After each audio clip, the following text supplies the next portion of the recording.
Bismillahirrahmanirrahim. Innal hamdalillah nahmaduhu ta'ala wa nasta'inuhu wa nastaghfiruh. Wa na'udzu billahi min shururi anfusina wa sayyiati a'malina. May yahdihillahu fala mudilla lahu wa may yudlil fala hadiya lahu. Asyhadu an la ilaha illallah wahdahu la syarika lahu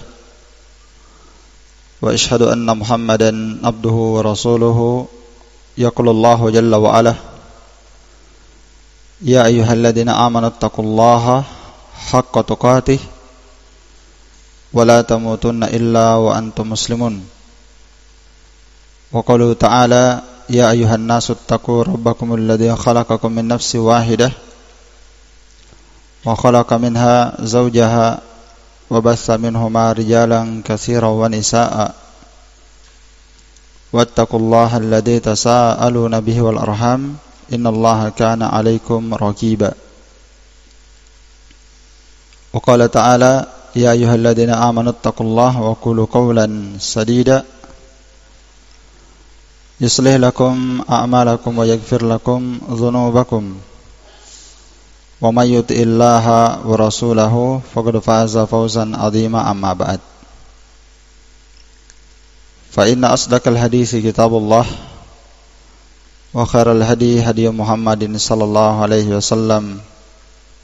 Syarrul umuri muhdatsatuha fa inna kulla muhdatsatin bid'ah wa kulla bid'atin dhalalah wa kulla dhalalatin finnar.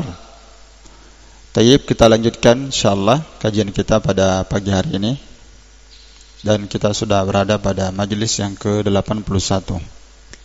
Masih kita membahas seputar masalah jenazah dan kematian. Kita masuk dalam bab yang baru sekarang, yaitu ma yahrumu indal kubur. Ini perkara-perkara yang diharamkan dalam syariat seputar masalah kuburan. Ya, perkara-perkara yang diharamkan dalam syariat seputar masalah apa? Kuburan. Pembahasan ini adalah pembahasan yang sangat penting sekali. Iya. Sebagaimana yang sudah lewat kemarin, pembahasan-pembahasan yang sangat penting, amalan-amalan yang bermanfaat bagi si mayit. Nah, maka pada kelanjutan pembahasan kita akan membahas pembahasan ini, yaitu perkara yang diharamkan dalam syariat seputar masalah kuburan.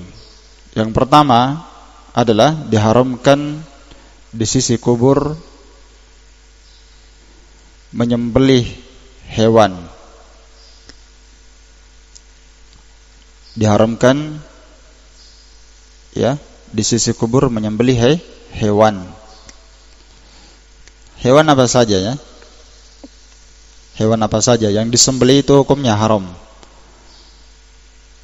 Dan di sini yang dimaksudkan menyembelih untuk Allah Ta'ala, yang maksudnya diharamkan. Ya, menyembelih untuk Allah Ta'ala, niatnya karena Allah, itu hukumnya haram. Ya, kalau menyembelih untuk selain Allah tidak usah dibahas. Karena itu apa? Ya jelas syirik walaupun bukan di kuburan. Ya kan? Orang menyembelih walaupun bukan di kuburan, dia menyembelih di rumahnya, niatnya untuk selain Allah Ta'ala, makanya ini jelas sekali hukumnya bukan haram, syirik. Ya. Jadi pembahasan kita ini menyembelih untuk Allah Ta'ala tapi di sisi kuburan, itu hukum sembelihannya bid'ah, syirik. Apa hukumnya? Bid'ah, haram. Tidak sampai syirik, tapi wasilah kepada kesyirikan. Karena itu dalam syariat sembelihan itu dibagi oleh para ulama. Ada sembelihan ibadah, satu. Ada sembelihan yang sifatnya bid'ah, haram. Tiga, ada sembelihan yang bentuknya syirik. Dan yang keempat, ada sembelihan yang sifatnya mubah. Ini 4 jenis sembelihan yang disebutkan para ulama. Ada sembelihan yang sifatnya ibadah, ada sembelihan yang sifatnya bid'ah, syirik, bid'ah, haram. Ada sembelihan yang sifatnya syirik, ya, kesyirikan akbar. Dan yang keempat ada sembelihan yang sifatnya mubah. Ya, sembelihan yang sifatnya mubah dibagi lagi oleh para ulama, ada sembelihan yang sifatnya wajib dan ada sembelihan yang sifatnya sunnah. Dibagi dua lagi, sembelihan sifatnya ibadah. Ya, seperti sembelihan yang wajib adalah sembelihan yang seorang menazarkan sembelihan itu. Sembelihan sifatnya sunnah tidak wajib seperti sembelihan kurban menurut pendapat jumhur. Sembelihan kurban, ya kan? Orang berkurban sunnah. Iya. Sembelihan ketika acara ya, akikah sunnah. Sembelihan ketika walimah itu sunnah. Sembelihan ketika apa? Menjamu tamu sunnah. Taib. Adapun sembelihan yang sifatnya bid'ah, seperti sembelihan ini sifatnya bid'ah, haram, yaitu sembelihan yang dilakukan pada waktu tertentu, dikhususkan pada waktu tertentu, atau sembelihan yang dilakukan di tempat khusus tertentu, ditentukan tempatnya atau waktunya. Itu sembelihan hukumnya apa? Bid'ah, haram. Kalau sembelihan yang sifatnya dikhususkan tempat tertentu, seperti seorang menyembelih untuk Allah di sisi kubur. Difaham ya? Seorang mengkhususkan tempat-tempat tertentu, ya, yang dimaksudkan di situ ada bentuk keutamaan, tapi dia sembelih untuk Allah Ta'ala, maka itu hukumnya bid'ah. Bid'ah haram, bisa jadi wasilah kepada syirik. Jelas ya? Iya. Tidak kita katakan syirik akbar, tidak ya, karena asalnya dia sembelih untuk Allah Ta'ala, cuma dia sangka di tempat itu ada keutamaannya. Ini batasan sembelihan bid'ah. Batasan sembelihan bid'ah haram, yaitu mengkhususkan sembelihan di tempat tertentu atau di waktu tertentu, yang dimana syariat tidak mengkhususkan di waktu itu dan di tempat tersebut. Ya, kalau yang pertama mengkhususkan tempat tertentu seperti kuburan atau tempat-tempat tertentu, sedangkan bentuk yang kedua dari sembelihan bid'ah adalah mengkhususkan sembelihan di waktu tertentu seperti sembelihan setelah kematian, hari pertama, hari ke-40, hari ke-100. Ya. Itu hukum sembelihannya apa? Syirik atau haram? Ya haram, tidak sampai syirik. Seorang mengkhususkan sembelihan hari ke-10, hari ke-40, hari ke-100, hari ke-50 dan seterusnya, seperti yang dilakukan banyak masyarakat, itu sembelihan hukumnya bid'ah haram. Iya, karena asalnya mereka sembelih itu menyebut nama Allah. Yang ketiga ada sembelihan yang bentuknya ibadah. Ya, sembelihan ibadah ya, sekira ma'ruf ya, sembelihan yang bentuknya apa tadi? Syirik ya. Iya, sembelihan sebutnya yang bentuknya syirik, yaitu sembelihan yang diniatkan untuk selain Allah Ta'ala. Iya. Atau sembelihan yang disebutkan nama selain Allah Ta'ala. Itu batasnya, dua. Apakah sembelihan yang memang diniatkan, dimaksudkan untuk selain Allah, walaupun dia menyebut nama Allah, ya, bismillah, tapi niatnya untuk selain Allah Ta'ala, itu syirik akbar. Atau sembelihannya ini ya, memang dia sebut nama selain Allah Ta'ala ketika dia sembelih, untuk fulan, untuk kuburan, untuk fulan, untuk wali, untuk orang saleh yang sudah meninggal ya, untuk penghuni kubur, penghuni sungai. Dia sebut nama selain Allah, itu syirik akbar. Atau dia sebut nama Allah tapi dia niatkan untuk selain Allah Ta'ala. Maka ini semua masuk dalam keumuman firman Allah Ta'ala, wa ma uhilla li ghairillah, dan semua yang disembelih untuk selain Allah, diniatkan untuk selain Allah atau disebut nama selain Allah Ta'ala. Bisa dipaham ya? Kemudian sembelihan yang sifatnya mubah.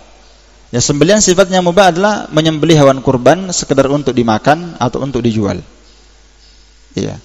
Misalnya sudah lama tidak makan kambing atau potong kambing lagi untuk dimakan-makan, maka menyembelih ini hukumnya apa? Mubah, karena makan asalnya mubah. Atau menyembelih, dia sembelih untuk dijual di pasar, dijual sama orang, maka menyembelih hewan kurban ini, menyembelih hewan ini untuk dijual, maka asalnya apa? Hukumnya mubah, karena jual beli itu asalnya halal, mubah saja ya, mubah. Jual beli hukumnya mubah. Iya. Itu rincian tentang masalah sembelihan. Rincian tentang masalah sembelihan. Baik. Sembelihan ibadah terbagi dua, wajib dan sunnah. Sembelihan yang sifatnya bid'ah, haram. Sembelihan yang sifatnya syirik, dan sembelihan sifatnya mubah. Dan pembahasan kita ini menyembelih di sisi kubur yang dimasukkan oleh para ulama hukumnya haram. Itu adalah sembelihan apa tadi? Yang dimaksudkan untuk Allah Ta'ala, bukan untuk selain Allah. Hukumnya haram. Ya, hukumnya sembelihannya ini bid'ah, haram. Nabi SAW bersabda, la akra fil Islam. Akra artinya sembelihan, ya, bermakna dzabah, nahar. Tidak ada sembelihan dalam Islam. Akar maksudnya di sini adalah ditafsirkan oleh Abdul Razak bin Hammam rahimahullah taala, kanu ya'ikruna indal qabri bakaratan aw syatan. Dulu orang-orang musyrik jahiliyah, mereka itu menyembelih di sisi kubur ekor sapi, satu ekor kambing. Kadang mereka sembelih sapi, kadang mereka sembelih kambing. Kenapa mereka sembelih di sisi kubur? Karena mereka menganggap di situ ada apanya? Ada keutamaannya. Maka ini hukumnya apa? Haram. Dan Syekhul Islam Ibn Taimiyah rahimahullah dalam Al-Iqtida As-Siratal Mustaqim berkata bahwa menyembelih di sini, yakni di sisi kubur, itu manhiyun anhu mutlaqan. Dilarang secara mutlak. Apa maksudnya dilarang secara mutlak? Maksudnya antum dilarang menyembelih di kuburan apakah antum maksudkan Allah atau selain Allah. Haram secara mutlak. Ya. Al-Imam An-Nawawi rahimahullah ta'ala juga berkata bahwa adzabah wal aqar, menyembelih hewan di sisi kubur untuk Allah itu tercela berdasarkan hadis Anas bin Malik. Iya. Jelas ya? Dan Syekh Al-Albani menambahkan ini pembahasan, ya.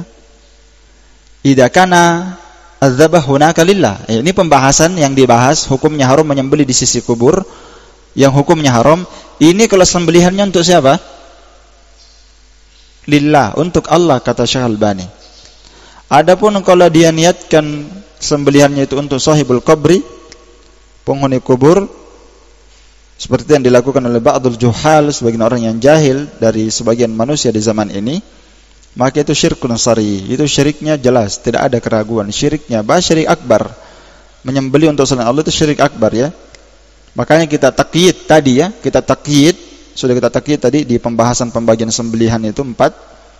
Kita katakan sembelihan kapan dia menyembelih untuk selain Allah Ta'ala. Apakah dia sembelih untuk penghuni kubur? Bukan cuma penghuni kubur, ya, penghuni sungai, penghuni gunung, penghuni tempat-tempat keramat atau tempat-tempat tertentu. Dia sembelih untuk sesuatu itu, dia niatkan untuknya, walaupun dia sebut nama Allah, syirik, ya. Atau memang, ya, dia menyebut namanya yang dia mau sembelihkan itu, ya. Bukan cuma tempat keramat, bahkan menyembelihkan untuk tokoh-tokoh yang dihormati, pemimpin, para penguasa. Ketika dia datang, langsung disembelihkan di depannya. Itu dibahas para ulama. Dia datang, tokoh, orang besar, pas dia datang disembelihkan untuknya. Maka dilihat, ini sembelihannya kalau dia bentuk mengagungkan si alim, mengagungkan tokoh, mengagungkan pemimpin, mengagungkan orang-orang besar tersebut, maka itu tidak diragukan syirik apa? Syirik akbar. Karena dia menyembelih untuk mengagungkan selain Allah Ta'ala. Tayyib. Adapun kalau dia menyembelihkan untuk dikasih makan tamu, maka tidak perlu disembelih di depannya, disembelih di belakang rumah, iya kan? Nah, kalau untuk itu dia sembelih untuk dikasih makan pembesar, penguasa, dia makan, maka sembelihannya bagus. Karena man kana yu'minu billahi wal yawmil akhir falyukrim dhaifahu. Siapa yang beriman kepada Allah dan hari akhir, dia muliakan siapa? Tamunya. Jadi dirinci. Nah, jadi untuk penghuni kubur. Jadi ini tadi pembahasan hukumnya menyembelih di sisi kubur, hukumnya haram. Itu kalau dia sembelih untuk Allah, tapi dia yakini di situ ada keutamaan khusus, misalnya, itu haram. Adapun menyembelih untuk penghuni kubur itu hukumnya syirik akbar, ya. Memakan sembelihannya hukumnya haram, yakni sembelihannya bangkai haram karena disembelih bukan karena nama Allah Ta'ala, dan pelakunya syirik. Nah, jadi hukumnya kembali kedua, hukum sembelihannya dan hukum orang yang menyembelih. Adapun hukum sembelihannya maka haram dimakan, haram dimakan, ya. Sedangkan pelakunya syirik. Syirik apa? Syirik akbar, itu hukum umum, ya, bukan hukum per orang, ya. Baik. Allah Ta'ala berfirman, wala ta'kulu mimma lam yudhkar ismullahi alaihi wa innahu lafisq. Allah berfirman dalam surah Al-An'am ayat 121, jangan kalian makan dari apa saja sembelihan. Ini khusus sembelihan, ya. Jangan kalian makan dari sembelihan yang tidak disebutkan nama Allah atasnya, karena sesungguhnya sembelihan itu adalah fisq. Fisq di sini maksudnya apa? Kesyirikan, kekufuran. Karena istilah fasik ini dalam istilah Al-Quran digunakan kadang untuk kekufuran dan kesyirikan, dan kadang digunakan untuk kefasikan di bawah syirik, dosa besar. Jelas, ya?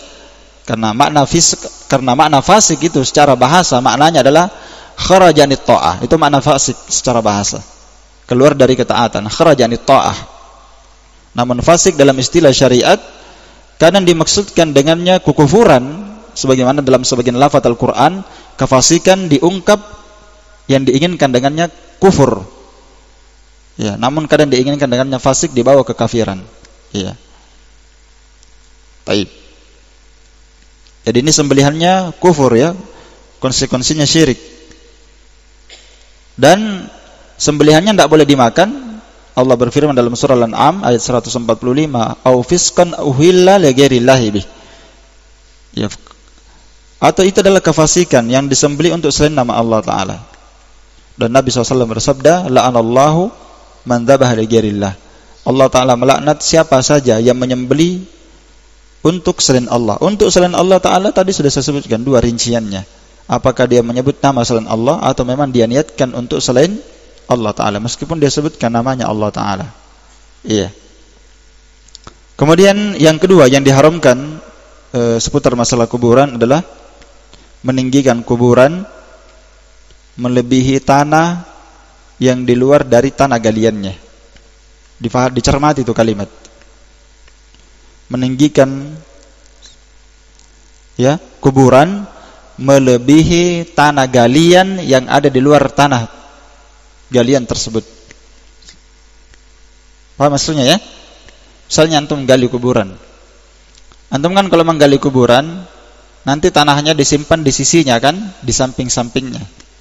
Setelah dimasukkan jenazah si mayit, kemudian ditutup dengan lahat, dengan papan. Setelah itu ditimbun. Nanti kalau ditimbun kan pasti akan membumbum gitu. Di atasnya kan nanti akan meninggi. Tidak mungkin pas dengan tanah, tidak mungkin pas, ya kan? Tidak mungkin pas. Maka para ulama mengatakan tidak boleh seorang mengambil tanah di luar dari tanah galian. Dia tambah lagi dari tanah lain. Difaham? Dia tambah lagi dari tanah yang lain diambilkan. Karena ini namanya ziyadah. Dia menambah dan melebihi dalam meninggikan dengan menggunakan tanah di luar daripada tanah galian. Nah, ini yang kedua yang haram. Dan tentunya ini butuh dirinci juga, ya. Misalnya, dan ini karena kita saksikan dalam masalah penguburan ini, biasa kuburan itu kayak basah di bawah, sehingga tanah yang menutupi, tanah yang menutupi kuburan yang sudah digali tadi, ketika sudah tanahnya dimasukkan semua, kuburan ini masih rata dengan tanah sekitarnya.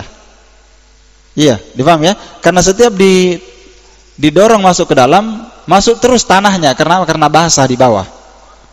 Dan itu terjadi, ya. Maka yang seperti ini ada hajat untuk mengambil tanah yang lain. Karena ada hajat untuk mengambil tanah yang lain. Karena larangan mengambil tanah dari tanah yang lain itu, larangannya itu karena dilarang orang meninggikan melebihi dari tanah galian yang sudah disebutkan tadi. Iya, difaham ya?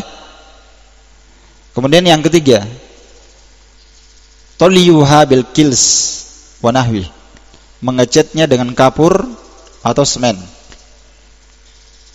Dicat.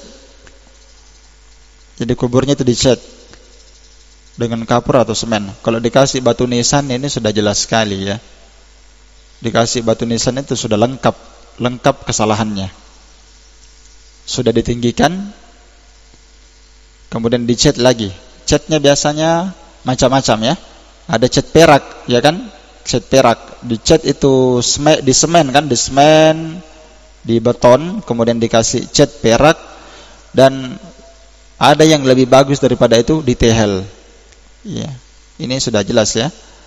Jadi yang ketiga ini mengecatnya dengan menggunakan kapur atau semen atau cat, terserah, yang jelas dicat dilarang ya. Karena dicat ini dilarang karena ini bentuk menghiasi kuburan.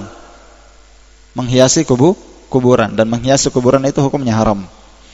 Yang keempat, al-kitabatu 'alaiha, menulis di atas kubur. Ya, menulis namanya fulan. Ya, misalnya fulan bin fulan, tanggal lahir sekian, meninggal pada hari ini, lahir pada tahun ini, dan meninggal pada tahun ini, bulan ini, tanggal sekian. Itu menulis di atasnya. Itu juga hukumnya haram. Dan tentang masalah ini nanti akan kita bahas tentang pandangan para ulama dalam menulis ya. Ada khilaf sedikit di sini. Ada khilaf di kalangan para ulama tentang menulis nama. Kemudian yang kelima, al-bina'u 'alaiha, membangun di atas kuburan. Membangun ini bentuknya banyak ya. Membangun seperti di semen, kemudian dipagari, ya, kemudian dikasih nisan, kemudian diatapi, dikasih lagi lampu, dikasih macam-macam ya. Ya, itu membangun di atasnya. Bentuk-bentuk apa saja yang sudah kita sebutkan tadi itu membangun di atas kuburan. Kemudian yang keenam, al-qu'ud 'alaiha, duduk di atas kuburan. Ya, duduk di atas kuburan. Dan termasuk yang tidak disebutkan di sini nanti akan disebutkan di pembahasannya, salat menghadap kuburan. Ya, jadi bisa nanti ditambahkan di situ ya. Duduk di atas kuburan dan salat menghadap kuburan. Naam. Atau yang ketujuh nanti itu ya. Insyaallah nanti yang ketujuh kita bahas itu. Jadi sampai 6 saja dulu ya. Ya, tentang larangan ini semua, meninggikan kuburan, melebihi tanah galiannya, mengecatnya, memberikan kapur, kasih semen, tulis di atas kuburan, menulis nama dan tanggal lahir, kematian, membangun di atasnya dan duduk di atasnya, ini semua diterangkan dalam hadis yang banyak ya. Yang pertama di antaranya yang paling terkenal adalah hadis Jabir radhiyallahu taala anhu,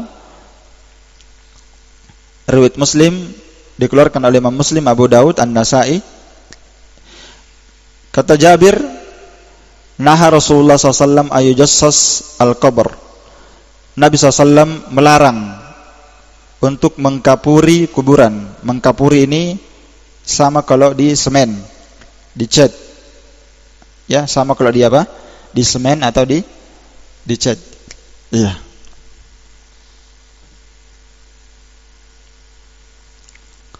Wa ayyuqad alaih. Demikian pula Nabi SAW melarang untuk duduk di atas kuburan. Wa ayyubna alaih, dan membangun di atas kuburan. Ini semua larangan semua ya. Ini dilarang semua.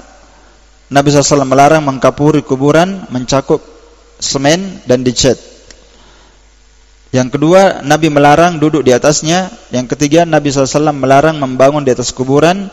Yang keempat, Nabi SAW melarang untuk menambahkan bangunan di atasnya. Walaupun yang disebutkan tadi tanah, walaupun tanah, ya, ditambah dari tanah yang lain di luar galian. Kemudian yuktaba alaihi, dan Nabi melarang untuk menulis apapun di atas kuburan. Menulis, ya, menulis apa saja di atas kuburan. Karena itu di zaman Nabi SAW tidak pernah ada yang ditulis. Ya, Nabi meninggal, Rasulullah misalnya tanggal sekian, bulan sekian, tanggal sekian, bulan sekian, tidak ada. Abu Bakar, Umar, dan semua orang yang dikuburkan di perkuburan Baqi itu tidak ada yang ditulis namanya. Tidak ada ya, ditulis namanya. Padahal mereka itu paling layak seandainya mau ditulis ya. Mereka paling layak ditulis namanya. Orang-orang terbaik dalam Islam. Nah, Al-Imam Ibnu Hazm rahimahullah ta'ala dalam kitabnya Al-Muhalla jilid 5 halaman 33 beliau berkata, tidak halal membangun di atas kuburan, dan tidak halal, yakni haram, ya, mengkapuri kuburan, disemen, dicat, dan tidak diperbolehkan menambah tanah sedikit pun di luar tanah galiannya. Ya, tayyib.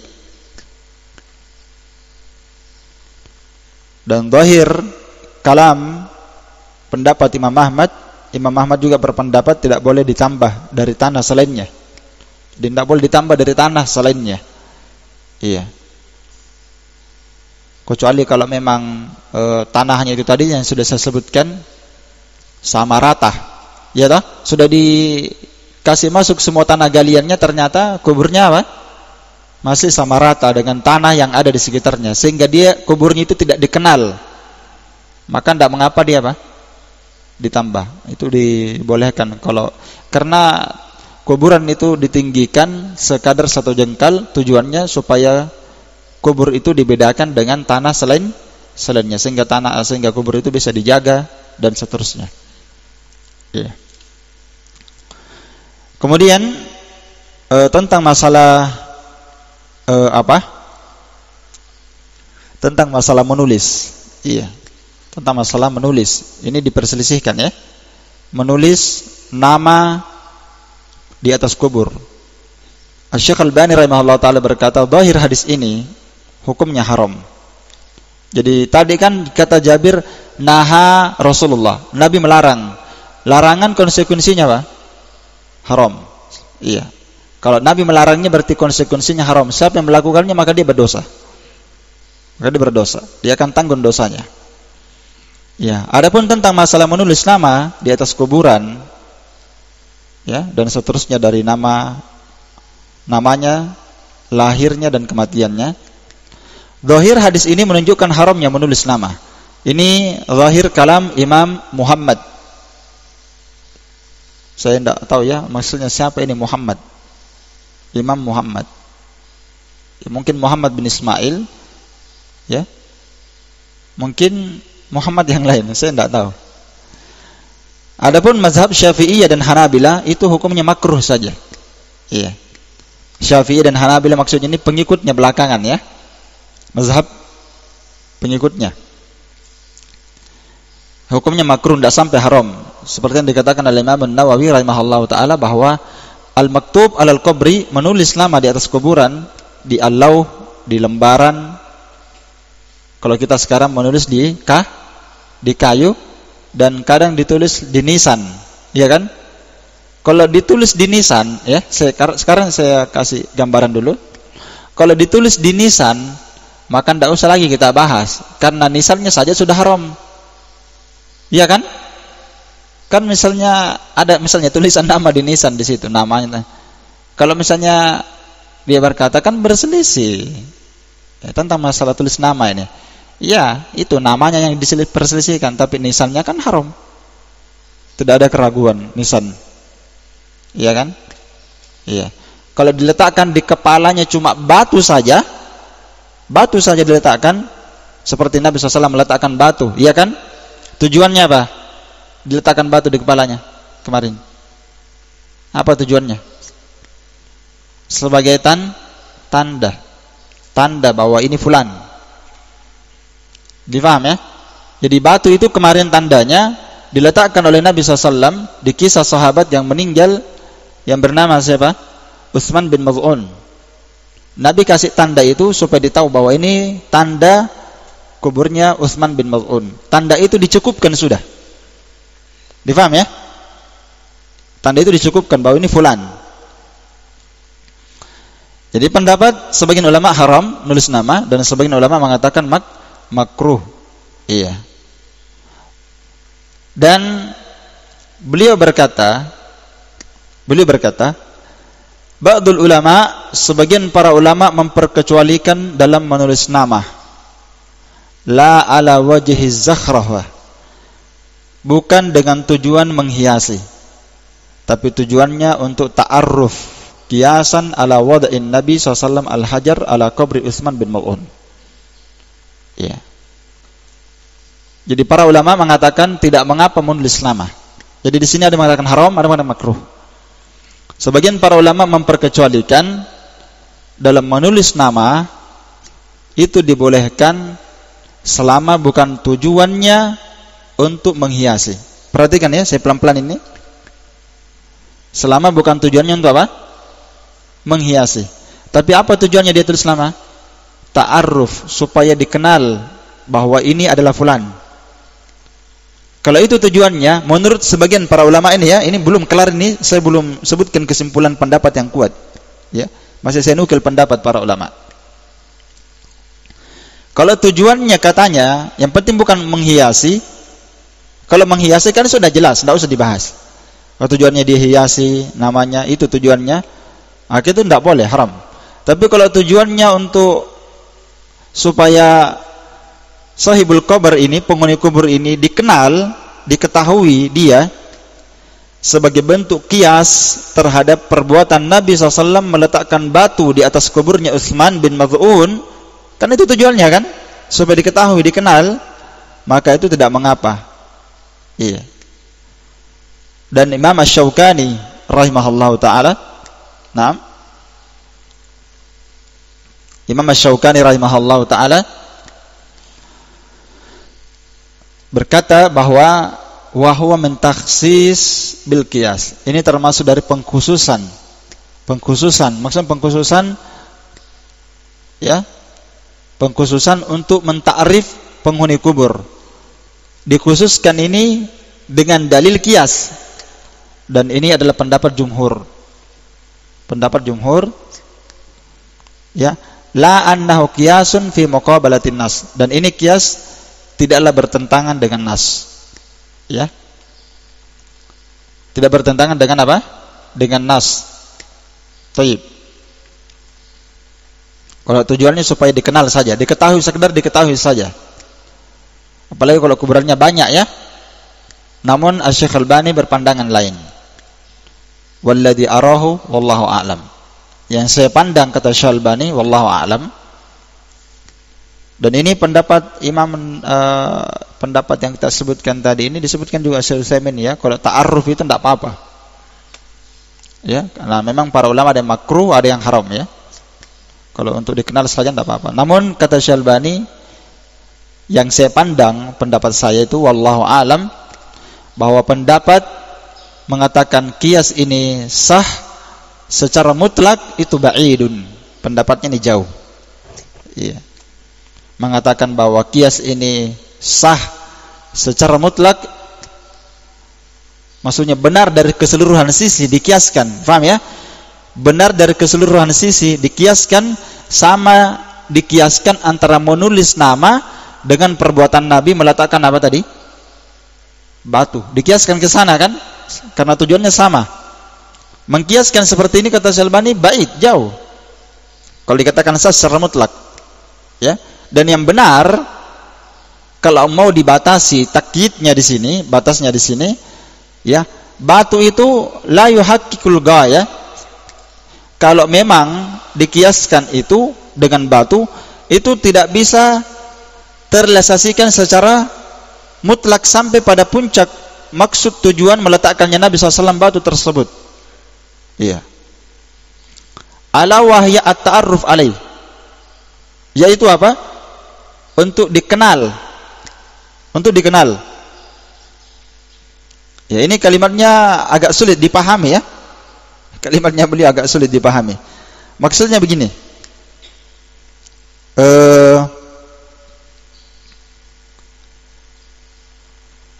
Menulis nama tidak bisa dikiaskan dengan apa? Dengan batu. Ya, tidak bisa dikiaskan dengan batu yang diletakkan di atasnya Utsman bin Affan. Ya. Kecuali kalau memang ya disebabkan banyaknya kuburan misalnya kalau digunakan batu itu tadi, kan dengan batu itu seorang bisa ditandai sudah, ya kan? Dengan batu. Misalnya kalau sudah sangat banyak sekali kuburan, wa kasratul ahjar, dan sudah banyak batu-batu yang mu'arrafah, yang sudah dikenal. Maksudnya ini yang tidak ada namanya maksudnya ya. Sudah sangat banyak ya. Sehingga tidak bisa dikenali dengan batu-batu ini, tidak bisa lagi dikenali kuburan yang satu dengan yang lainnya ya. Maka mungkin ada hajat di situ untuk menulis nama. Iya. Untuk menulis nama. Namun selama dengan menggunakan batu itu sudah cukup, maka kita cukupkan perbuatan Nabi SAW dengan menggunakan batu. Difaham maksudnya ya? Iya.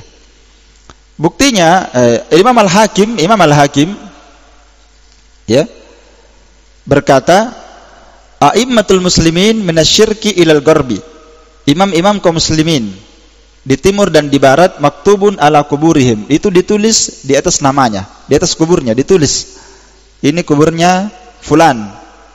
Ini a'immatul muslimin, imam-imam kaum muslimin, kata beliau. Wa huwa amalun, dan ini adalah amalan yang diambil oleh al-khalaf orang belakangan dari as-salaf. Namun Imam Al-Hakim ini dibantah oleh Imam Al-Dhahabi. Beliau dibantah sampai Imam Al-Dhahabi berkata, la na'lamu sahabiyan fa'ala dzalik. Kami tidak tahu ada seorang sahabat yang berbuat seperti itu, yang namanya ditulis. Enggak ada yang melakukannya dari kalangan sahabat. Wa inna ma huwa syai'un ahdatsahu ba'dut tabi'in faman ba'dahu. Ini adalah perkara yang diada-adakan ya sebagian tabi'in dan golongan yang datang setelahnya. Kenapa mereka melakukannya? Walam yablughum an-nahyu. Larangan itu tidak sampai kepada mereka. Jelas? Jadi insyaallah taala berjaga dari perkara ini lebih apa? Lebih selamat. Iya.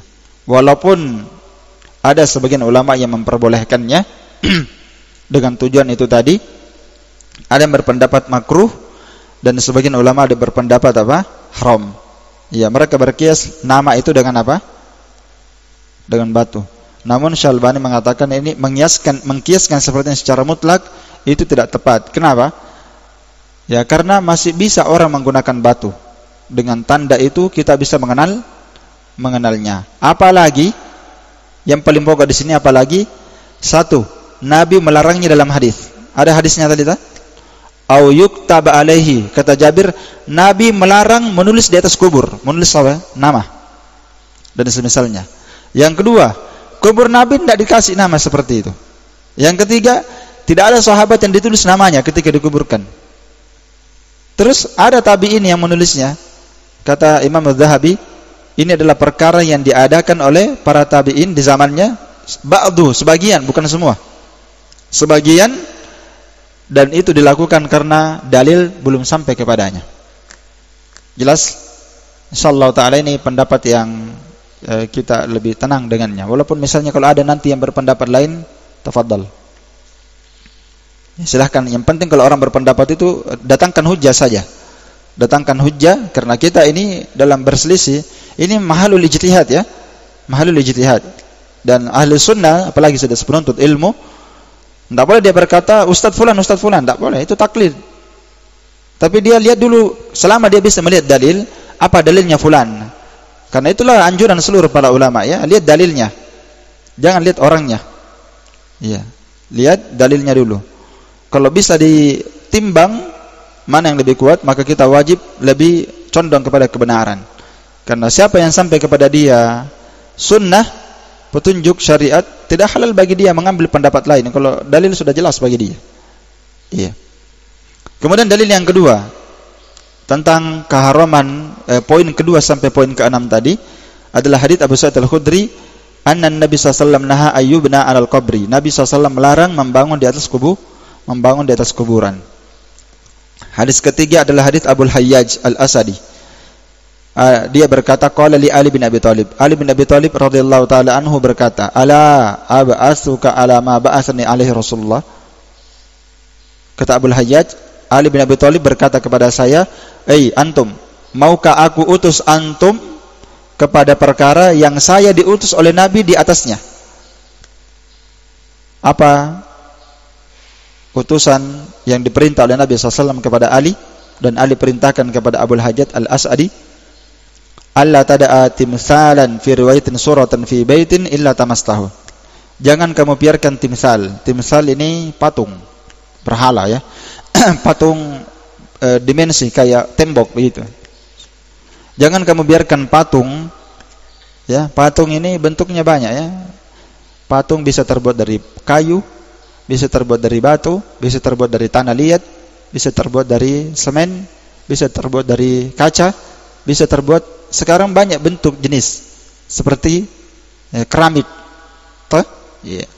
Apa saja bentuknya? Patung timsal itu 3 dimensi ya. Berbentuk. Jelas? Berbentuk. Jangan kamu biarkan patung ya, suratan atau gambar. Kalau gambar itu tidak timbul ya, melekat di kertas, di kayu, di papan. Ini dibahas ya. Jadi ada yang timbul berbentuk seperti batu, kayu, dan semisalnya, dan ada gambar. Itu semua masuk ya di dalam larangan ini. Jangan kamu biarkan patung, gambar fi baitin yang ada di rumah, illa tamastahu, melainkan kamu harus menghapuskannya atau menghancurkannya. Dan di sini pembatasan di rumah. Kenapa disebutkan di rumah? Karena yang di rumah itulah yang bisa kita tegakkan amar ma'ruf nahi mungkar. Di rumahnya siapa? Ya di rumahnya kita. Kalau di rumahnya orang kan belum bisa antum. Ya, kalau ada gambarnya orang, gambar pengantinnya dipajang di rumahnya orang, langsung antum hancurkan ini. Bah, ini orang gila ini. Ya, kalau di rumahnya antum bisa. Iya kan? Maka disebutkan di rumah. Karena di rumah yang bisa ditegakkan itu. Man ra'a minkum munkaran falyughayyirhu biyadi. Tapi kalau di rumahnya orang, di tempat yang lain, itu tidak semudah itu. Tidak semudah itu ya. Butuh mengajari orang baik-baik. Iya, jangan sampai orang mengatakan kita ini lain-lain ya. Baik. Wala qabran musyrifan illa sawaitahu. Perintah kedua, kata Nabi, jangan kamu biarkan kuburan musyrifan. Musyrifan itu ditinggikan kuburannya. Ditinggikan, dibangun, ditinggikan, dibesarkan. Ya, dibangun, dipagari, dikasih atap, dikasih nisan atau misalnya. Jangan kamu biarkan kuburan yang ditinggikan kecuali kamu harus meratakannya. Ini dilakukan oleh orang yang berhak seperti siapa? Pemerintah. Adapun macam kita ini mau meratakan kuburan ya. Ini maksudnya meratakan kuburan di sini tidak ada mafhum mukhalafahnya ya. Maksudnya diratakan, kalau ada kuburan ditinggikan diratakan sama dengan tanah sekitarnya, bukan begitu maksudnya. Kan ini kalimatnya sawaitahu, diratakan. Berarti kalau kita pahami diratakan sama dengan tanah di samping kiri kanannya, ya kan? Dan bukan begitu maksudnya. Kenapa? Karena kita sudah lewat kubur Nabi SAW musannaman, ditinggikan, bahkan dibuat seperti menggunung. Ya kan? Tinggi di tengah. Sudah lewat hadisnya kan? Jadi ini bukan begitu maksudnya. Ya, diratakan itu jangan dibanguni begitu, jangan ditinggikan. Nah, dan Imam Syaukani rahimahullahu taala berkata ketika mensyarah hadis ini, beliau berkata bahwa yang sunnah kuburan itu tidak boleh ditinggikan dengan ketinggian kabiron, ketinggian yang sangat ditinggikan begitu, sehingga tanpa membedakan antara yang diperlukan dengan yang tidak diperlukan. Ya. Dan zahir mengangkat kuburan, meninggikannya di atas kebutuhan, melebihi kebutuhan yang diizinkan, maka itu hukumnya diharamkan dalam syariat. Demikian yang difatwakan sharih pendapat pengikut Imam Ahmad dan sekelompok ulama Syafi'iyah. Baik. Iya. Adapun ada hadis yang menyebutkan ya, dalam hadis ya Sumamah ya, dalam hadis Sumamah riwayat Imam Ahmad, dia berkata, saya mendengarkan Nabi bersabda, sawwu kuburakum bil ard, ratakanlah kubur kalian sama rata dengan tanah. Namun dalam sanadnya hadis ini ada Ibnu Lahiyah dan dia adalah seorang rawi yang sayyi'ul hifdz, jelek hafalannya, sehingga hadis ini lemah. Ya, apalagi dia menentang hadis yang sahih, ya kan? Menentang hadis yang sahih yang sudah kita sebutkan tadi, bahwa kubur Nabi SAW ditinggikan sejengkal supaya dibedakan dengan tanah yang ada di sekitarnya, sehingga kubur itu dijaga. Kemudian hadis yang keenam, Nabi SAW bersabda tentang hukum duduk di atas kuburan. Tadi kan di poin kedua sampai ke-6 ada kan duduk di atas kuburan.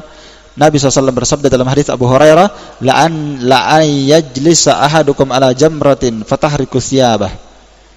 Sungguh benar-benar salah seorang di antara kalian duduk di atas bara api lalu membakar pakaiannya, kemudian takhlisu ila jildi, ya, tembus sehingga membakar kulitnya. Ya. Itu khairun lahu, itu lebih baik baginya dibandingkan dia duduk, ya, dalam lafaz yang lain yato, dibandingkan dia menginjak kuburan. Jadi seorang duduk di atas kuburan, duduk di atas bara api, sehingga bara api ini membakar pakaiannya dan membakar kulitnya, itu lebih ringan, lebih baik, lebih mending dibandingkan orang duduk di atas kuburan atau dia menginjak kuburan. Ini sorry, hadisnya jelas sekali, hukumnya apa? Duduk di atas kuburan dan menginjaknya hukumnya haram, bahkan dosa besar karena diancam dibakar, ya. Hadis riwayat Muslim, Abu Daud dan An-Nasa'i. Hadis yang ketujuh adalah hadis Uqbah bin Amir tentang, ya,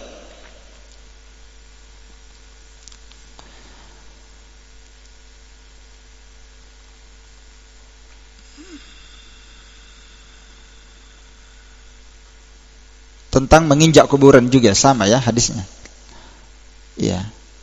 Kata Nabi SAW, la'an amshi, sungguh saya duduk di atas bara api, atau saya duduk di atas mata pedang. Ini kan bisa membinasakan, ya, duduk di atas bara api atau duduk di atas mata pedang, ya, au akhsif, atau menambal, dijahit na'li, sendalku ini, ya, birrijlayya, dengan menggunakan kakiku, ya. Taib. Jadi kakinya dijahit dengan jarum, dengan sendalnya, dan kakinya dikasih baku jahit begitu, ya. Taib. Dan ini amrun sa'bun, ya, amrun sa'bun syadid. Perkaranya sangat sulit ini yang seperti ini, ya. Itu kata Nabi masih lebih mending, lebih saya sukai dibandingkan saya berjalan di atas kuburan seorang muslim. Kuburan di atas seorang muslim. Dan saya tidak peduli, sama saja larangan ini mau di pertengahan kuburan, ya, saya tunaikan hajatku, ya, atau wasatas suq, iya. Ini saya kurang paham ini maksudnya wasatas suq, ya. Saya lompat nih. Hadisnya sahih juga, ya. Taib. Hadis yang ke-8. Nabi SAW bersabda, la tusallu ilal kubur, jangan kalian salat menghadap kuburan dan jangan kalian duduk di atasnya. Ya.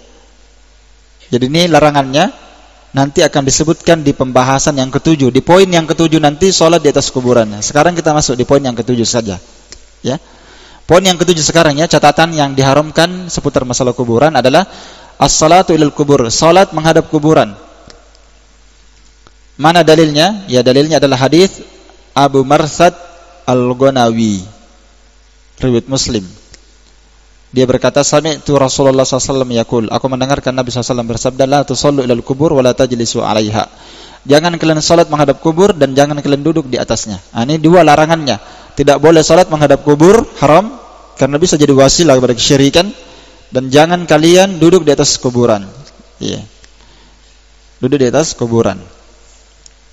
Maka dalil ini sangat jelas, ya, tentang haramnya duduk di atas kuburan, termasuk menginjak kuburan, ya. Menginjak kuburan seorang muslim.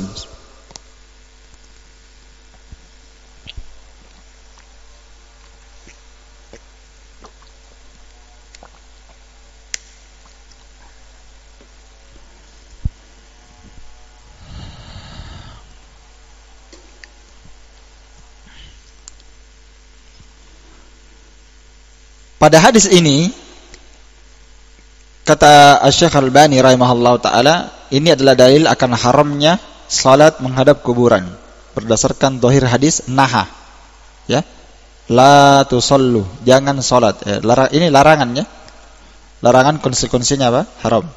Iya, larangan konsekuensinya haram. Jelas? Di sini ada pembahasannya, ada yang menggunakan kalimat akrah dari lafaz Imam Syafi'i. Namun al-karaha kata Syekh Al-Albani rahimahullah taala di sini ketika dimutlakkan bermakna haram. Iya. Bermakna apa? Haram. Jadi makna kalimat sabda Nabi la tusallu ilal kubur, apa makna la tusallu ilal kubur? Ai mustaqbilina ilal kubur. Jangan kalian salat menghadap ke kuburan. Iya. Kenapa? Karena pada perbuatan ini terdapat bentuk at-ta'zim al-balik lil kubur. Ada bentuk mengagungkan dengan pengagungan yang besar kepada kuburan. Ya. Dan ini bentuk pengagungan ini adalah martabatul ma'budiyah, ya. Bentuk penghambaan, pengagungan-penghambaan, ya, dan ini hukumnya haram. Iya. Baik. Kemudian poin ke-8 dari perkara yang diharamkan seputar kuburan adalah salat di sisi kubur tanpa menghadap ke kuburan. Iya. Kalau dia salat di sisi kubur tapi dia tidak menghadap ke kuburan, maka hal ini dibolehkan. Datang dalam hadits Abu Sa'id Al-Khudri, Rasulullah SAW bersabda, "Al-ardu kulluha masjidun illa al-maqbarah wal hammam." Bumi itu seluruhnya masjid kecuali kuburan dan hammam. Iya. Maksudnya di sini saya rinci dulu kembali dan sampai disalah pahami. Jadi salat di sisi kuburan walaupun tidak menghadap ke kuburan itu asalnya tidak diperbolehkan. Itu yang pertama. Asalnya apa? Tidak diperbolehkan karena kuburan bukan tempat salat. Bukan tempat salat. Hadis-hadis yang berlalu kemarin sudah kita sebutkan, la taj'alu buyutakum maqabir. Jangan kalian jadikan kuburan rumah kalian sebagai kuburan. Jadi asalnya salat di kuburan itu hukumnya apa? Hukumnya haram. Walaupun dia salat untuk Allah Taala, walaupun dia tidak menghadap kuburan, dia hadap kiblat. Maka salat di kuburan itu asal hukumnya haram. Bisa menjadi wasilah kepada kesyirikan. Yang saya maksudkan tadi itu boleh. Maksudnya salat bagi orang yang belum mensolati jenazah. Jelas ya? Ya itu yang saya maksudkan boleh tadi. Iya. Kalau dia misalnya belum sempat mensolatkan jenazah itu dan dia terlambat, apakah terlambat sehari, 2 hari, ya? Baru dia sempat mensolatinya, dia terlambat, maka dia boleh mensolatkannya di kuburan menghadap ke kiblat, sejajar dengan kepala si mayit. Dia lihat tandanya saja, ini bagian kepalanya. Dia sholat menghadap ke kiblat, menghadap ke kepalanya. Jelas ya? Itu kalau itu tidak apa-apa insyaallah, karena sudah lewat hadisnya. Bahkan Nabi melakukannya dan para sahabat. Adapun sholat di sisi kubur, walaupun dia tidak menghadap ke kuburan, dia menghadap kiblat, maka sholat di kuburan itu asal hukumnya haram. Dalilnya sudah kita bacakan tadi. Yang pertama, hadis Abu Sa'id Al-Khudri, ya, riwayat Ashabus Sunan Al-Arba'ah. Ya, bumi seluruhnya bisa dijadikan masjid, tempat sholat kecuali kuburan dan WC. Hadis kedua, hadis Anas, Nabi SAW melarang sholat di antara kuburan, maksudnya di sekitar kuburan. Dalam hadis Ibnu Umar, Nabi SAW bersabda, "Ij'alu buyutakum min salatikum wa la tattakhiduha kubura." Jadikanlah salat kalian, jadikanlah sebagian dari salat kalian di rumah-rumah kalian. Dan jangan kalian menjadikan rumah kalian itu seperti kuburan. Dalam hadis Abu Hurairah, Nabi bersabda, "La taj'alu buyutakum maqabir." Jangan kalian menjadikan rumah kalian sebagai kuburan. Ini semua konsekuensinya menunjukkan apa? Tidak boleh salat di mana? Di kubur. Kalau maksud Nabi SAW, jadikanlah sebagian salat kalian di rumah kalian. Dan jangan kamu menjadikan rumah kalian seperti kuburan. Artinya jangan kamu di rumahmu tidak pernah salat, tidak pernah baca Quran, tidak pernah zikir, tidak pernah beribadah. Sebagaimana kuburan, tidak pernah beribadah. Menunjukkan bahwa asal kuburan itu bukan tempat salat, berzikir dan baca Quran. Jelas ya? Iya. Kemudian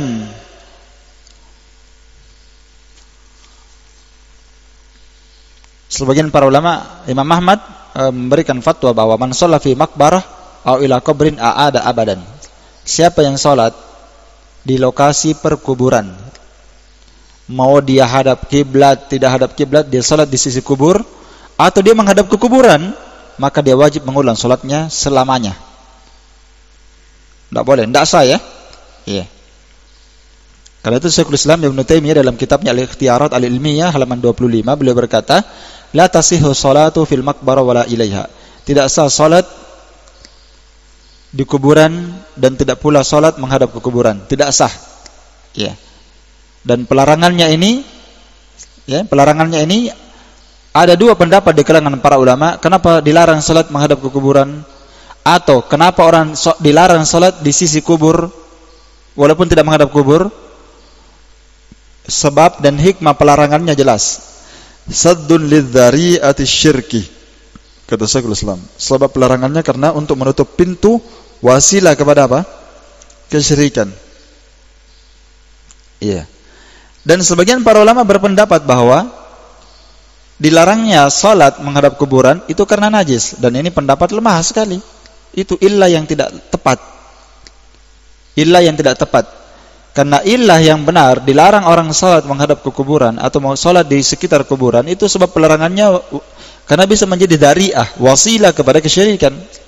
Bukan karena najis. Ya? Bukan karena apa?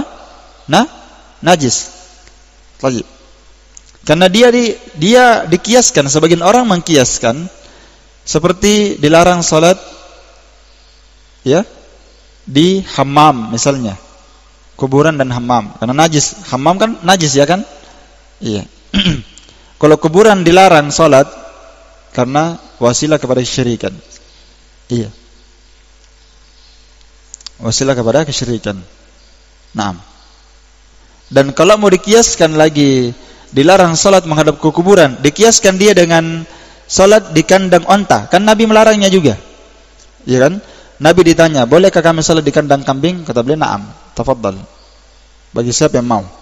"Boleh kami salat di kandang onta?" Kata Nabi, "Jangan." Ya kan? Jangan. Kalau ada orang mengkiaskan dilarang salat di kuburan karena sebagaimana dilarang salat di kandang onta, dikiaskan karena najis seperti dilarang di kandang onta, maka ini kias yang ma'al farik, kias yang keliru. Ya. Kenapa kiasnya keliru? Karena tidak sama antara al-aslu dengan fara'. Tidak sama antara pokok asal yang dikiaskan, tidak sama dengan cabangnya yang mau dikiaskan. Tidak sama kan? Dari sisi mana? Karena orang dilarang oleh Nabi salat di kandang onta bukan karena najis. Iya kan? Tapi karena apa? Ya, ma'was syaitan. Karena kandang onta itu tempatnya syaitan. Bukan karena najis. Mana buktinya? Nabi SAW suruh minum kencing onta. Iya kan? Menunjukkan bahwa kencing onta tidak najis. Dan kencing onta itu adalah obat yang sangat mujarab sekali. Apalagi kalau dicampur dengan susunya. Iya. Makanya kalau ada orang demam di Madinah, suruh minum kencing onta dengan susunya onta kalau bisa. Insyaallah taala mujarab. Tapi kalau selain kencing onta jangan diminum, bukan obat, penyakit. Haram hukumnya karena asalnya syariat tidaklah menurunkan obat dengan menggunakan perkara haram alias najis. Ya, syariat ini tidak pernah menurunkan obat yang terbuat dari perkara yang haram. Karena itu orang berobat dengan perkara haram tidak boleh ya. Walaupun itu mujarab. Ya. Kemudian selanjutnya yang ke-9, membangun masjid di atas kuburan. Membangun masjid di atas kuburan ini datang dalam beberapa hadis. Di antaranya hadis Aisyah dan hadis Abdullah bin Abbas. Aisyah dan Ibnu Abbas berkata, "Lamma nazala bi Rasulillah sallallahu alaihi wasallam, ketika sakratul maut telah mendatangi Nabi sallallahu alaihi wasallam, tawfiqa yatrahu khamisan lahu ala wajhi." Maka Nabi SAW meletakkan kain khamisah, jenis kain. Nabi meletakkan jenis kain tertentu, ya seperti sapu tangan lah begitu, kurang lebih. Nabi meletakkan di wajahnya ketika beliau sekarat. Fa idza tamma biha kashafaha an wajhi. Jika beliau merasakan merasa sesak dengan kain itu, maka beliau menyingkap kain itu dari wajahnya. Dan beliau di kondisi sudah mau meninggal ini, di sakitnya yang beliau meninggal, di situ beliau berkata, "La'natullahi 'alal yahudi wan nasara." Laknat Allah Ta'ala menimpa Yahudi dan orang Nasrani. Karena apa? Ittakhadhu qubur anbiya'ihim masajid. Karena mereka menjadikan kubur nabi mereka sebagai masjid. Yuhaddiru misla ma sana'u. Nabi mentahdzir semisal dengan apa yang mereka buat. Hadis lain, hadis Aisyah radhiyallahu anha, Nabi SAW bersabda, di sakit yang beliau lam yakum minhu, tidak bisa lagi bangkit darinya. Beliau berkata, la'anallahu al-yahuda wan nasara. Allah melaknat Yahudi dan orang Nasrani karena mereka menjadikan kuburan masjid, mereka menjadikan kuburan nabi-nabi mereka, orang soleh mereka, mereka jadikan sebagai masjid, tempat beribadah. Falaula dzaka ubriza qabruhu ghaira annahu khusya an yuttakhadha masjidan. Kata Aisyah, kalau seandainya bukan karena larangan Nabi seperti ini, maka pasti kubur Nabi akan ubriza, akan ditampakkan dan diperlihatkan, dikubur, ya. Seandainya seperti ini, misalnya dikubur Nabi SAW di perkuburan Baqi, berbahaya sekali. Tapi itulah hikmah Allah Ta'ala. Ketika Nabi meninggal, sahabat berselisih, di mana mau dikuburkan? Maka datanglah Abu Bakar, hadis yang sudah kita bacakan kemarin kan? Kata Abu Bakar As-Siddiq radhiyallahu taala anhu, ya, apabila Allah Ta'ala mencabut ruh seorang nabi, maka tidaklah dia meninggal kecuali di tempat yang dia cinta untuk dikuburkan di tempat itu. Maka dikuburkanlah Nabi di kamarnya Aisyah, di tempat pas dia meninggal. La ubriza, ya. Seandainya bukan karena larangan Nabi ini, kubur Nabi akan ditampakkan, ya. Seandainya tidak dikhawatirkan, kuburan beliau akan dijadikan sebagai masjid. Hadis ketiga, hadis Abu Hurairah. Sama maknanya, ya, kurang lebih. Qatalallahu al-yahuda. Allah Ta'ala semoga memerangi orang Yahudi. Allah melaknat Yahudi dan Nasara, mereka menjadikan kubur Nabi mereka sebagai masjid. Dalam hadis Abu Hurairah juga, ya, bentuknya lain, Nabi SAW bersabda, Allahumma la taj'al qabri wasanan yu'bad. Dalam lafaz yang lain itu wasanan yu'bad, ya. Ya Allah, janganlah Engkau menjadikan kuburanku sebagai berhala yang disembah. Ya. La'anallahu qauman. Semoga Allah melaknat kaum di mana mereka menjadikan kubur Nabi mereka sebagai masjid. Iya. Dalam hadis Jundub, dia berkata, saya mendengarkan Nabi SAW bersabda 5 hari sebelum meninggal. Hadisnya sama kurang lebih yang kita bacakan tadi. Hadis Ibnu Mas'ud juga menyebutkan seperti itu. Nabi bersabda, inna min syirrarin nas, sesungguhnya seburuk-buruk manusia adalah orang yang hari kiamat itu mendapati dia dalam kondisi dia masih hidup. Yakni orang yang mendapati hari kiamat dalam kondisi dia masih hidup, itu orang yang paling buruk. Dan golongan yang kedua yang paling buruk di antara manusia adalah orang yang menjadikan kuburan sebagai masjid. Dan masih ada lagi hadis-hadis yang lain, ya. Taib. Dari seluruh hadis-hadis ini, kata Syekh Al-Albani rahimahullah, tadullu dalalatan qati'ah. Semuanya menunjukkan pendalilan yang qati', yang pasti, tidak ada keraguan bahwa menjadikan kuburan sebagai masjid itu hukumnya haram karena pelakunya dilaknat. Pelakunya dilaknat. Baik. Karena itulah para ulama memasukkan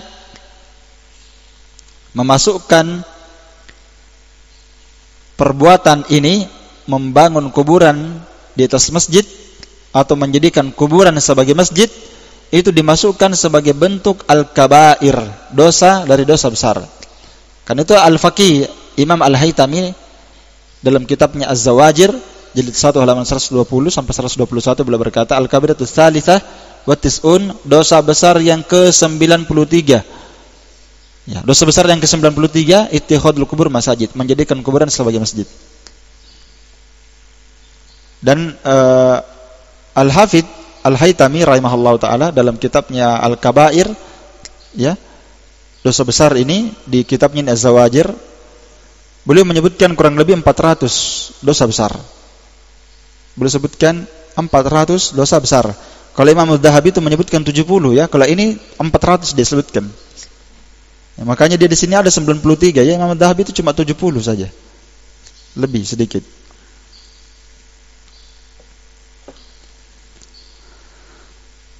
Jadi sebelum saya terangkan, sudah pernah saya bahas, ya, bahwa menjadikan kuburan sebagai masjid. Kan lafaz-lafaznya tadi semuanya kurang lebih sama ya. La'anallahu al-yahuda wan nasara ittakhadhu kubur anbiya'ihim masajid.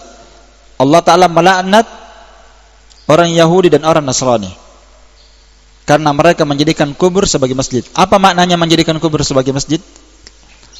Ya, ada dua makna. Menjadikan kubur sebagai masjid, yakni maknanya adalah membangun masjid di atas kuburan. Iya.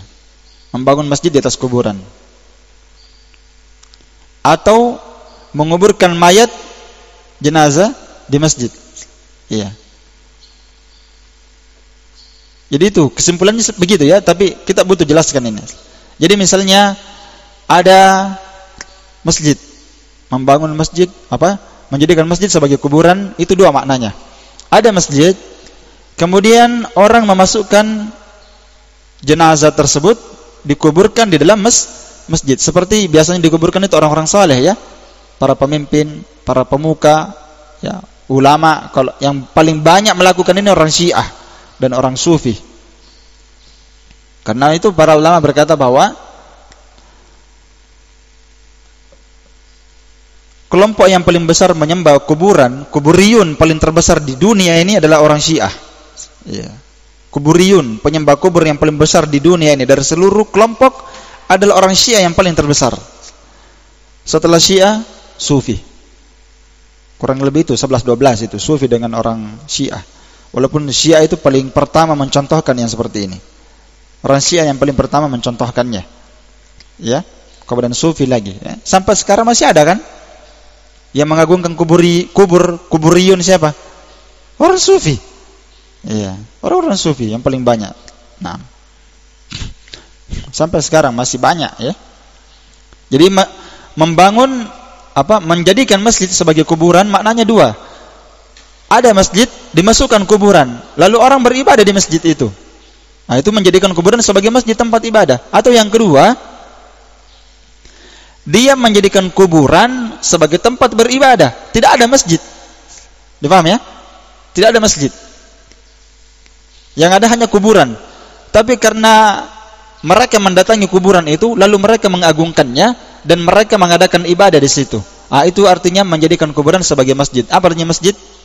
Tempat sujud dan tempat beribadah. Iya. Itu dua makna menjadikan kuburan sebagai masjid. Maka beribadah di sisi kubur, ya, walaupun tidak ada masjid, seperti dia sholat, dia tawaf di situ. Ada orang tawaf di kuburan ya. Bahkan ada orang tawaf bukan di Ka'bah lagi. Dia tawaf di atas gunung Bawah Karaing. Sebelum dia pergi tawaf di Ka'bah di Mekkah, dia tawaf dulu di Makassar. Ya, ada gunung di sana diagungkan. Nah, dan ada orang tawaf di kuburan. Dan demikian pula termasuk beribadah di sisi kubur, menjadikannya sebagai masjid adalah beriktikaf di sisi kubur. Iya. Sama seperti mereka melakukan yang seharusnya wajib dilakukan di masjid, ya mereka lakukan di kuburan ya. Termasuk dia sujud, ruku, berzikir dan selainnya dari ibadah, ini semua hukumnya haram, ya. Konsekuensinya dua. Yang pertama, konsekuensinya mengharuskan semua ibadah yang mereka lakukan batal. Kenapa? Karena Nabi melaknat pelakunya. Itu konsekuensi pertama. Konsekuensi pertama, konsekuensinya semua ibadah yang mereka kerjakan di situ hukumnya batal. Tidak ada yang sah. Ya. Salatnya batal, puasanya batal, salatnya batal, zikirnya, semua ibadah yang mereka kerjakan, tawaf, itu semuanya dianggap batil karena itu adalah kesyirikan. Iya. Wasilah kepada kesyirikan atau kesyirikan. Sedangkan yang kedua, pelakunya musyrik. Ya. Kalau dia beribadah kepada kuburan, pelakunya apa? Musyrik. Iya. Kemudian faedah selanjutnya tentang masalah menjadikan masjid sebagai kuburan. Faedah selanjutnya, fa in kana al-masjid, ya, apabila sudah ada masjid. Iya. Sudah ada masjid, sudah dibangun. Kemudian seorang memasukkan kuburan setelahnya. Sudah ada masjid, kemudian orang memasukkan kuburan di dalamnya. Maka kata para ulama, kuburnya itu dibongkar, kemudian dipindahkan, lalu dikuburkan di kuburan kaum muslimin. Iya. Karena alasannya karena kubur itu yang ada belakangan. Jadi yang mana di belakangan itu yang dibongkar. Karena masjid sudah ada, baru masuk kuburan, maka kuburan dibongkar, dipindahkan kemana? Ke kuburan. Karena kalau selama kubur itu masih ada di situ, maka konsekuensinya semua orang yang sholat di situ batal sholatnya. Konsekuensinya karena berdasarkan hadis, la'anallahu al-yahuda. Konsekuensinya karena orang yang berbuat seperti ini dilaknat pelakunya, meskipun dia tidak memaksudkan untuk beribadah kepada kuburan, dia beribadah kepada Allah Ta'ala, meskipun seperti itu, tetap batal sholat di situ. Kenapa? Karena konsekuensinya dilaknat. Iya. Adapun kalau kuburan yang duluan, sudah ada kuburan di situ, kemudian datang masjid, dibangun di atasnya, maka nukilal masjid in amkana. Kata para ulama, maka masjid itu dipindahkan jika memungkinkan. Jika apa? Jika memungkinkan masjidnya dipindah. Dan ini tidak segampang itu ya, memindahkan masjid. Kalau sudah dipondasi, siapa yang mau angkat pondasinya? Kalau rumah kayu ya bisa. Ini mau dipindahkan. Makanya kata para ulama in amkan. Kalau memungkinkan dipindah masjidnya, maka dipindah. Kalau misalnya baru sedikit bangunannya, dibongkar saja. Dibongkar. Apalagi kalau kuburannya banyak, masjid baru dibangun, baru sedikit, maka dibongkar itu masjid. Jangan dibangun. Ya. Kalau tidak bisa dibongkar masjidnya, kalau tidak bisa dipindah masjidnya, maka kuburannya lah yang harus dikeluarkan. Itu. Kalau misalnya masjidnya sudah jadi, sudah besar, sementara ada kuburan di situ, ya, merajalela di masjid, maka kuburan itu yang dibongkar, digali, dipindahkan dengan cara yang baik. Iya. Taib. Adapun kalau dibiarkan begitu saja, tidak ada yang dipindah, salah satunya tidak dipindah, tetap kubur bersatu dengan masjid, maka tidak boleh sholat di situ, mau wajib maupun sholat sunnah tidak boleh, karena konsekuensinya apa? Batal sholat. Iya. Konsekuensinya batal.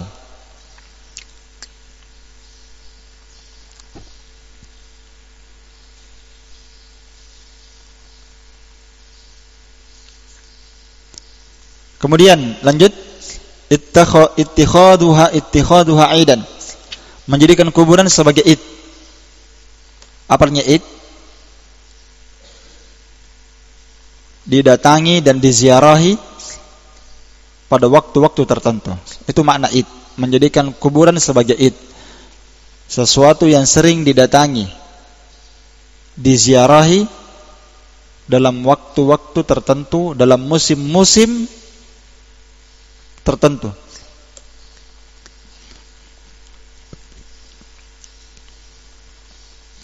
Ini bukan cuma di Indonesia ya, di negeri Arab juga begitu.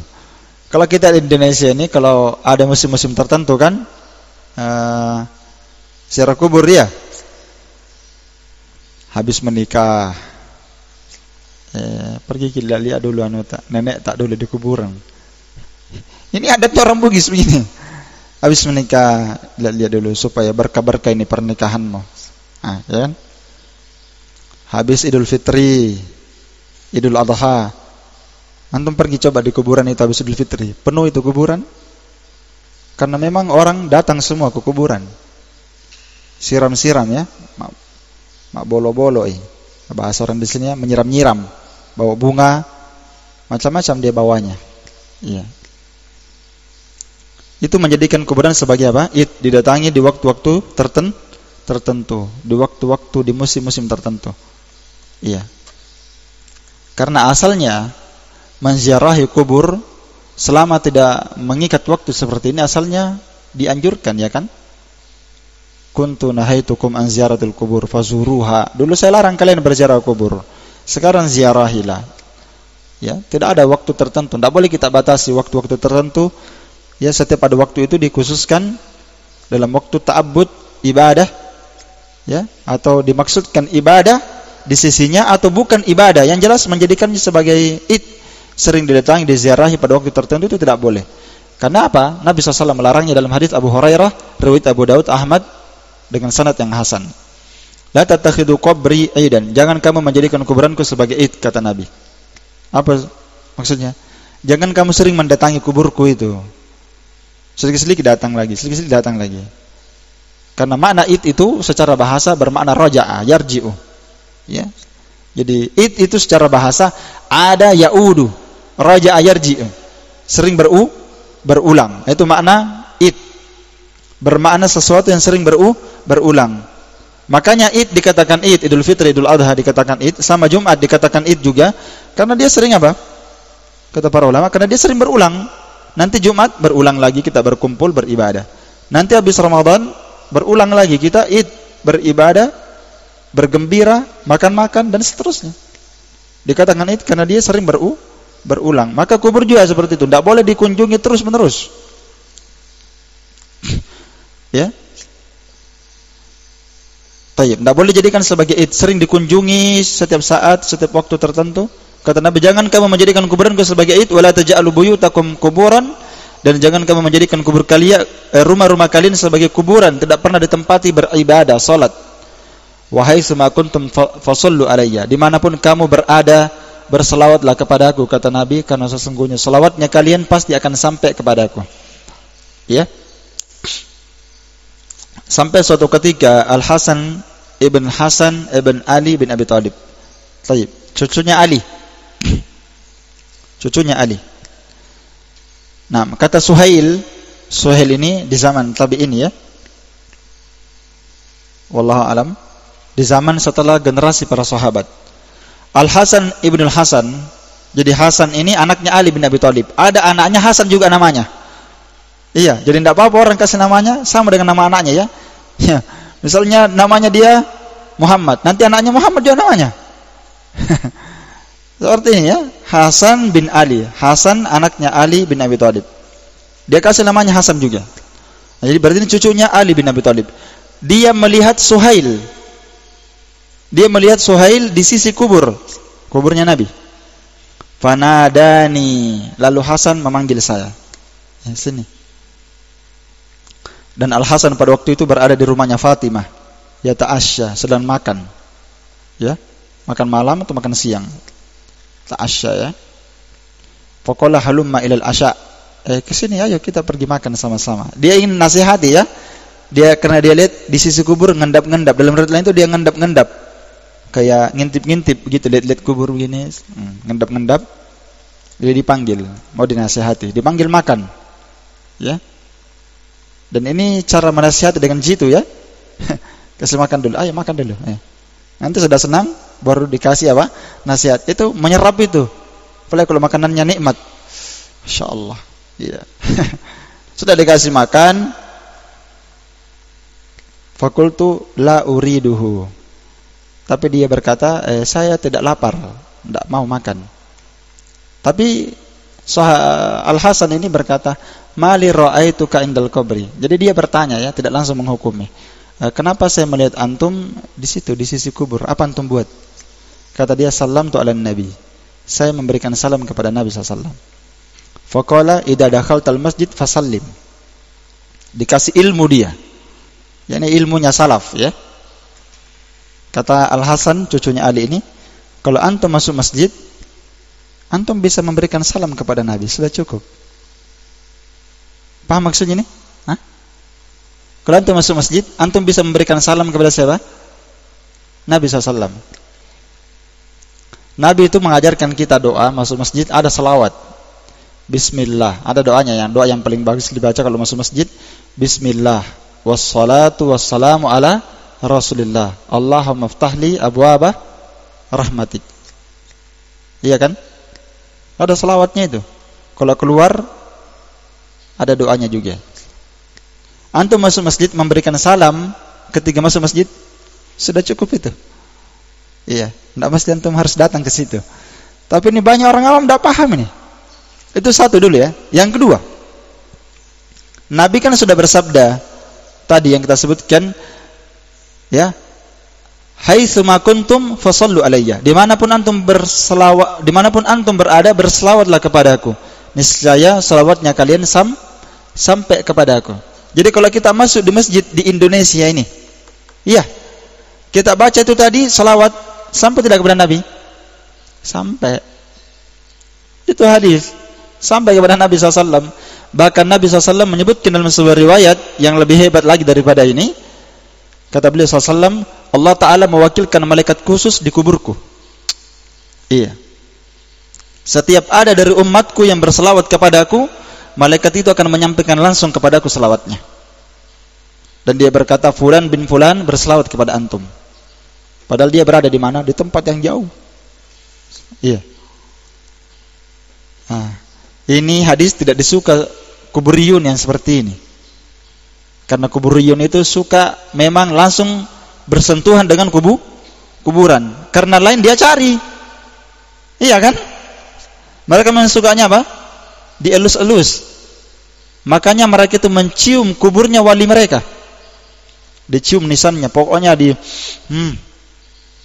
seandainya bisa dipeluk, tidur di situ juga. Karena saking mereka itu dibuat cinta oleh siapa? Iblis dan syaitan. Dibuat cinta sama kuburan.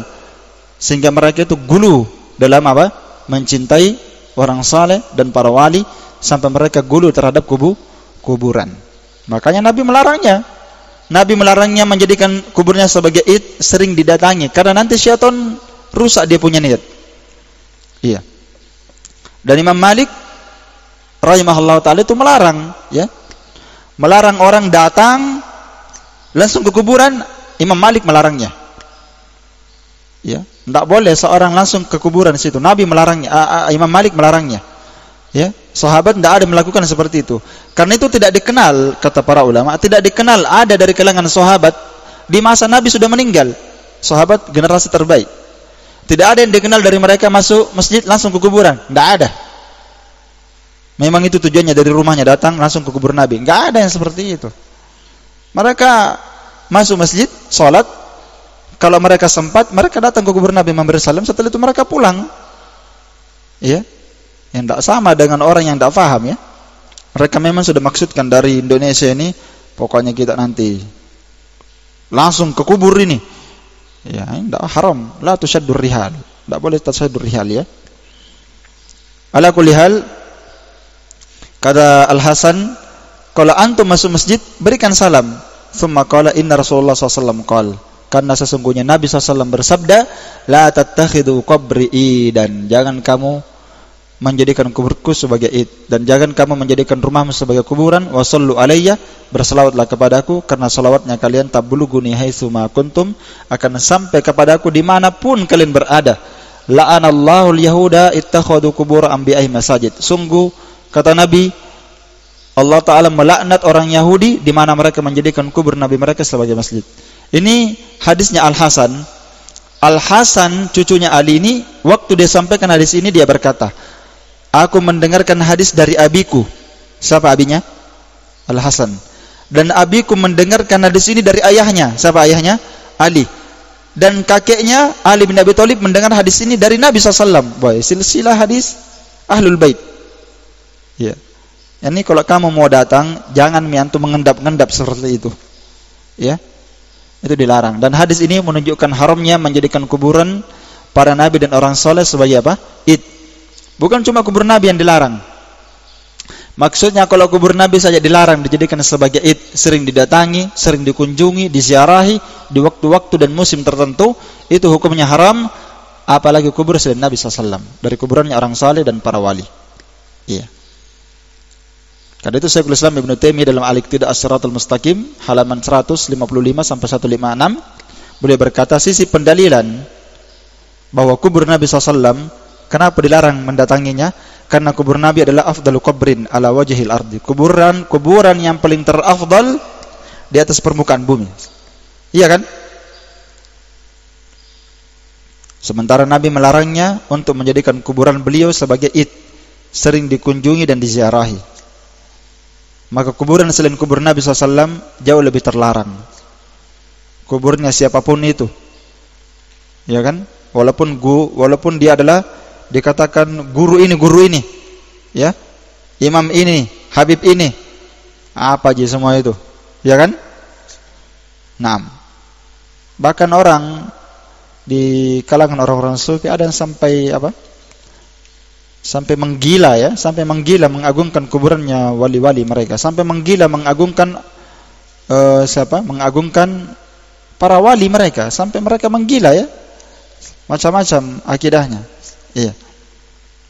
Sampai mereka berkata bahwa guru mereka, ya, wali mereka ini pernah datang ke masjid Nabi SAW dan berkunjung di kuburan. Ya, waktu guru sekumpul datang, katanya langsung Nabi SAW bangkit, dipegang lututnya gurunya itu. Ini diceritakan saja ini tidak baik sudah. Iya. Nah, mereka gulu, masa Nabi SAW dibuat seperti itu. Katanya, dan ada cerita yang lebih aneh lagi. Keluar tangannya Nabi SAW memberikan salam dari kuburannya. Nah, ini kayak cerita kartun. Ya, Allahu a'lam bishawab.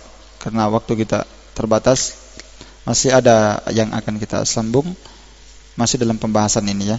Setelah selesai pembahasan perkara-perkara yang dilarang, diharamkan dalam syariat seputar masalah kuburan, itu sudah selesai pembahasan kitab Al-Janaiz. Tinggal tambahan saja.